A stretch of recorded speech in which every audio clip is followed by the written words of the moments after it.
So yeah.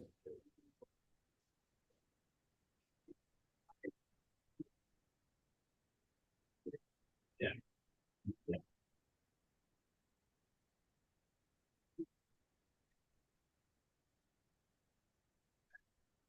I think it might be live stream. Maybe we should do it. Oh no, it says live. Fantastic. Oh, Okay, good. great. Hey, great. Hi everyone. My name is Lynn Davis. I'm part of the programs team at Healthy Democracy. Hi, everyone. I'm Lauren Babcock, and I am another part of the programs team at Healthy Democracy. Awesome. And we're going to do a somewhat casual but still public sort of run through of what the selection process has looked like so far, and then do the reselection of the delegate spots who have dropped out um, of the Hughes Civic Assembly project so far. And this um, is a typical part of the process. It's not unusual at all for folks to realize that they can't make the commitment to do the assembly, and for there to be a fair number of dropouts between the point of the initial selection, which happened on, when was that, March 18th, I want to say? March 18th, yeah. March 18th, we did that initial selection of 20 randomly selected folks who had responded to the mailing. Random, but representative of the demographic targets. We'll look at those in a sec. And then of those, 13 folks have committed to yes, I'm available, and 7 are not able to do it. So, which is pretty typical, I would say.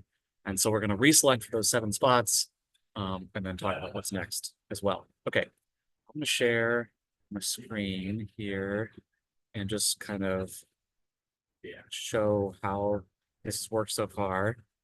And okay, so we do everything in this big spreadsheet, and we're going to release a version of this here soon. Basically, what you're seeing on screen right now, that's the summary up to this point, that shows the well, the demographics of the Fort Collins population, who responded to the mailing, who was initially selected in that first selection event, who was confirmed, and now who was selected in this reselection. So yeah, just to walk through this a little bit, the you can see over here on the left-hand side, we've got the different demographic categories. In this project, there are 5 categories: age, city council district, housing status, and space here, household income, and educational attainment. Also listed on here is gender and race and ethnicity, but we're not selecting for those. We're not stratifying for those. They're just for research purposes, and folks could you know, provide that or not provide that. It's not being used for this project. So yeah, so here's the Fort Collins population. And some of the data is available for folks of all ages, some for just 16 and up. So that's what we're using here. The assembly is open to residents of Fort Collins age 16 and up. So we use 16 and up data where that makes sense. For age, for example, geographic location, housing, and income are all ages information pulled from the census in all these cases. And educational attainment is for the 16 up population. Gender and race and ethnicity for everybody. Okay, so the first step was to set assembly targets. This is that March 18th selection event. This is being set for, and this is done basically by multiplying the number of people on the assembly, that's 20, times the percentage here, and then going 1 up and 1 down from that in order to give the algorithm that's trying to match all these different variables at the same time enough room to do what it needs to do. You'll see on here that there was a policy in that first selection of setting a minimum of 2 people per demographic attribute in all of the different categories, and that's is a standard policy of ours across programs. We since have realized that in conversations with the city that we didn't have sufficient conversation about that aspect of the policy in this in selection procedure in this project. And so we've eliminated that policy as we move forward here. So in the reselection, we will be essentially, yeah, as we move forward in reselection and alternates, we'll be using a target that doesn't have a minimum on it for any category. That minimum typically is there for just making sure that there's sort of at least two people of any given category, so folks know that there's someone else kind of like them in the assembly. But it does also move the numbers a little bit for the other categories around it where it's affecting the numbers. Okay, so yeah, so that was the initial targets that were used. These are the folks who responded to the mailing, and um, and yeah, I'll say this is fairly typical, although there was a higher number, I think, than usual of young people and folks who selected some schooling or diploma actually. Then those are typically the two hardest attributes. But yeah, a fairly healthy number of folks in all these categories. And there were 263 in that initial pool who responded, and that the very basic qualifications required. They're not current elected officials, they're available on the dates that the assembly is happening, two other little things I forget.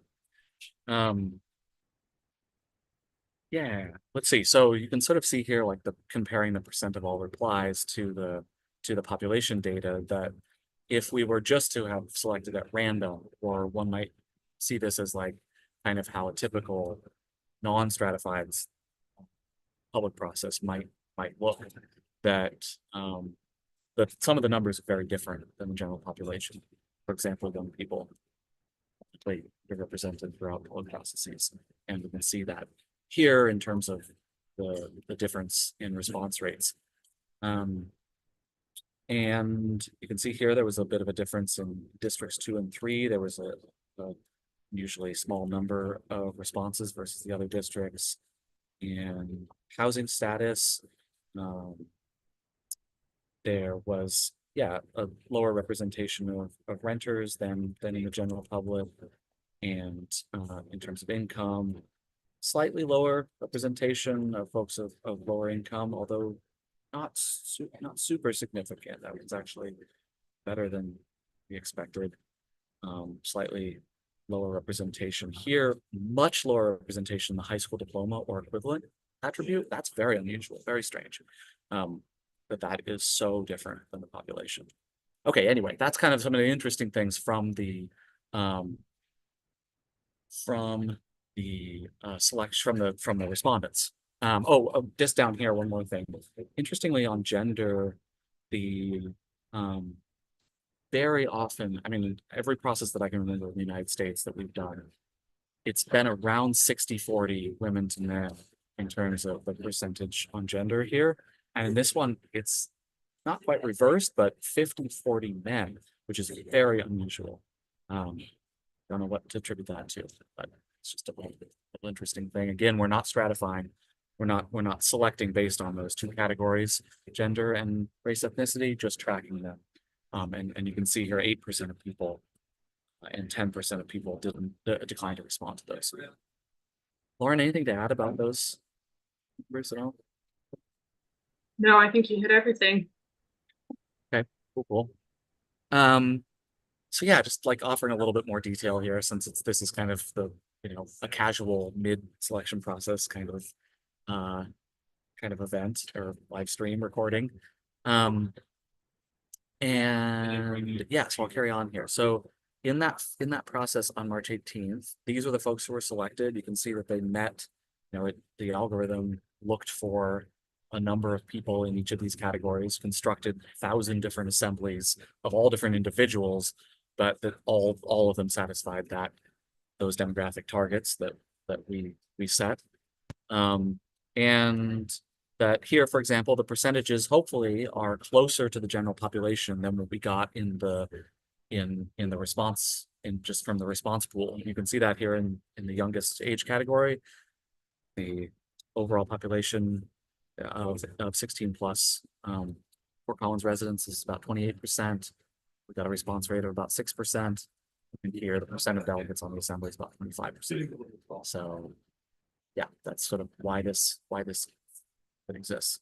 Okay, so over here, then we get into confirming delegates. So Grace, our colleague, has talked to, I think, all of those 20 folks, well, all but one, I think, didn't respond. One person didn't respond. It's been assumed to have dropped out. But phone, text, and email have all been used to contact folks. Excuse me. And yeah, so these are the folks who she has confirmed as of today. See that there have been some dropouts in, here we lost both of the people in the 55 to 64 age category. These are small numbers. It's only an assembly of 20, so this kind of thing is bound to happen. And I don't think there's anything particularly surprising here in terms of the categories that we are that we're selecting for. Really interestingly, down here, we're not, again, paying attention to this in terms of the selection at all, but there was a very significant discrepancy in terms of gender, and even more so based on folks who confirmed. Yeah, we'll see how that changes moving forward. But that is very surprising. I think it's kind of a situation of small numbers. That the numbers here in the pool are both are quite large and not too different from each other in terms of folks who identified as male and female. So yeah, it's very surprising that it happened to work out like that. But that's what can happen when there's a factor that's not being stratified on, when not being assured guaranteed representation. And that can happen in processes that aren't lottery selected. It does absolutely all the time. Election based or appointment based things. Yeah, so the next section here is going to be is the column where we've sort of identified who's available for reselection. That's just the 243 folks who weren't originally selected. And then we've set reselection targets, which are basically just the original targets minus the folks who have been confirmed. There's another couple columns that I've hidden in here, just so that this is readable and not readable-ish. But there's basically, yeah, calculation is just, and now we're working with no minimums, so there may end up being 0 people in a certain category or another. There's no hard minimum.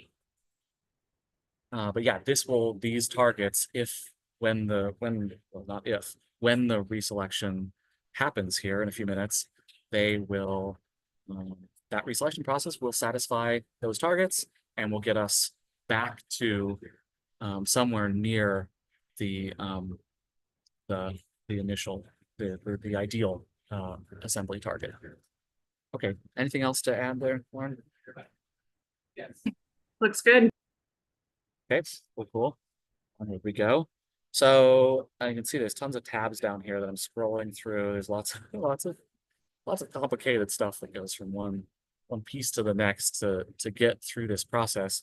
I'm just going to show this tab here, which is the 1,000 different assemblies. Well, actually, there's I forget exactly how many, 100 some different ones, and then we've kind of expanded that out to fill 1,000 spots because that's how we're going to draw the random numbers. But in any case, there's many different assembly combinations of people, and these individuals identified by their secret ID number. Each of these potential assemblies, or in here they're called panels, satisfy those targets for the 7 people that we need to fill in, 7 types of folks that we need to fill in. But they're all different individuals, as you can see here. And again, as we mentioned in the selection event, anywhere where there's a 5-digit number with a letter after it, that just means there were multiple respondents from the same household. which is totally acceptable. Anybody who lives at an address that was where a mailing was sent as their primary residential address. Oh, that was another qualification factor. Was eligible to respond. So when multiple people responded from the same household, we gave them arbitrarily just an A, B, C, etc. And incidentally, no two people from the same household by policy are allowed to be on the assembly. So we've done like a duplicate removal process to make sure that it's not happening here. Okay, cool. I think we're at the point of drawing the random numbers, unless you can think of anything else to share, Lauren. No, you're very thorough. Overly thorough, more thorough than we intended to be. No, I don't think so. I think it's the perfect amount of information. Okay, cool. Cheers. Yeah. Okay, so I will go ahead and do the random number generation. And as I pull these numbers, Lynn's going to be filling them in on the spreadsheet behind the scenes, and then he will display the final selected assembly and all of the delegate kind of anonymized numbers he mentioned who have been selected to fill the remaining 7 spots. So let me share my screen.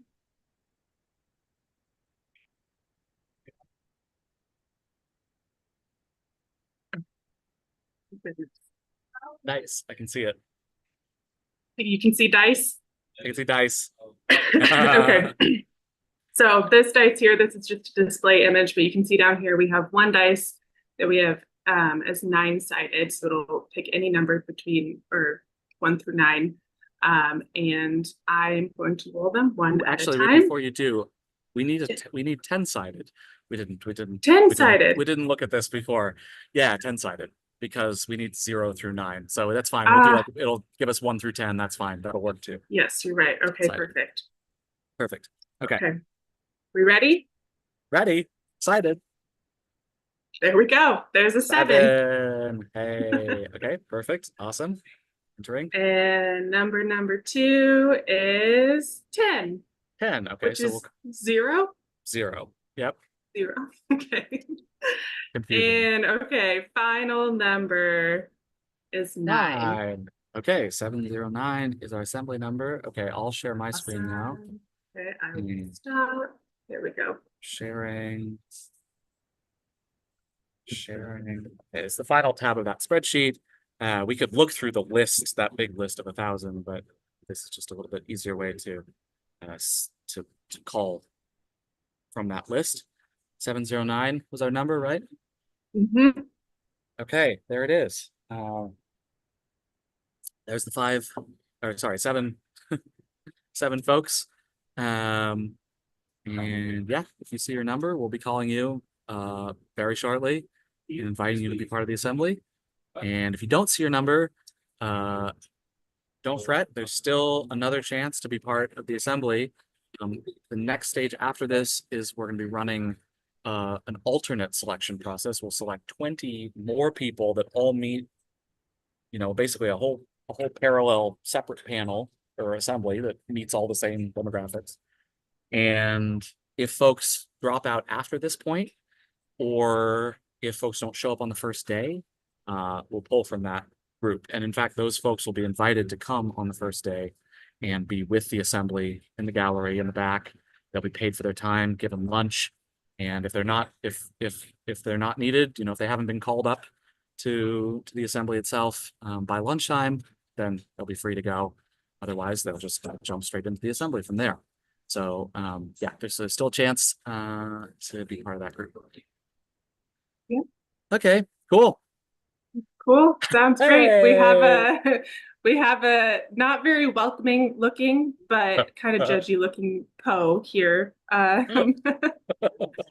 we hope that all of those that were selected in the reselection can join us for the assembly, and also excited to do the alternate selection as well.